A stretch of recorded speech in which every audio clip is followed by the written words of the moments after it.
अगर आप sugar control करना चाह रहे हैं और फिर भी आपकी शुगर कंट्रोल नहीं हो रही, हो सकता है कि ये प्रॉब्लम इंसुलिन और डाइट की ना हो, स्ट्रेस की हो। जी हाँ, स्ट्रेस आपकी ब्लड शुगर को स्पाइक करता है। जब भी आपकी कोई आर्गुमेंट होती है या वर्कलोड होता है या कोई इमोशनल ब्रेकडाउन होता है, तो उसमें होता यह है कि आपकी बॉडी का जो डेंजर मोड है वो एक्टिवेट हो जाता है, जिसमें कॉर्टिसोल, एड्रेनलिन इसके लेवल्स बढ़ जाते हैं, जिसकी वजह से आपकी ब्लड शुगर स्पाइक कर जाती है। और जो आपका लिवर है उस स्ट्रेस वाली कंडीशन में ब्लड में ग्लूकोज को रिलीज करता है। जब आप बार बार ज्यादा स्ट्रेस में रहेंगे तो ये ब्लड शुगर लेवल इतने बड़े रहते हैं कि जिसकी वजह से आपकी डायबिटीज अनकंट्रोल हो जाती है। अक्सर पेशेंट ये कह रहे होते हैं कि हम कुछ भी नहीं खाते फिर भी ब्लड शुगर हाई रहती है।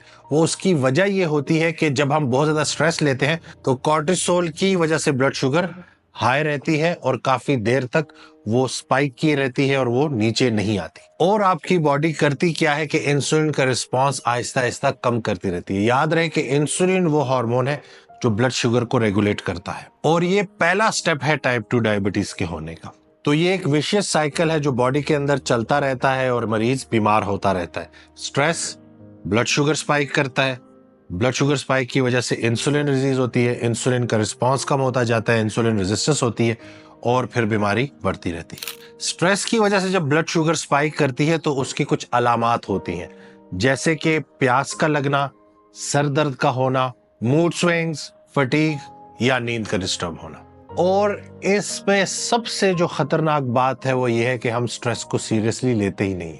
और ये सिर्फ आपकी मेंटल हेल्थ को अफेक्ट नहीं करता, इसके फिजिकल सिम्टम्स भी होते हैं और आपकी क्वालिटी ऑफ लाइफ बहुत बुरी तरह से मुतासिर होती है। अब आप लोग ये सोच रहे होंगे, मसले तो बता दिए, रूट कॉज भी बता दी, हल क्या है? स्ट्रेस इंड्यूस्ड डायबिटीज से निकलना कोई मुश्किल काम नहीं है। बस हमने अपनी छोटी छोटी हैबिट्स डेवलप करनी है, अपने आप को फिजिकली एक्टिव रखना है, रोजाना की रूटीन में exercise, cardiovascular exercise, strength training इसको रखना है, चाहे वो आधा घंटा ही क्यों ना हो। इसके साथ साथ ये जो हम अपने आप को बिजी रखते हैं तो उससे होता ये है कि हम चीज़ों के बारे में ज़्यादा सोचते नहीं हैं। तो मसरूफियत भी अल्लाह का इनाम है, कीप योर सेल्फ बिजी। इसी तरह से एक साइकोलॉजिस्ट से हेल्प लेना बहुत ज़्यादा इंपॉर्टेंट है। मैं ये फिक्र रिपीट करता रहता हूँ कि over thinking needs over clarification. तो स्ट्रेस मैनेजमेंट में साइकोलॉजिस्ट का बड़ा अहम रोल है। एक काउंसलिंग सेशन से बहुत इम्पैक्ट पड़ जाता है।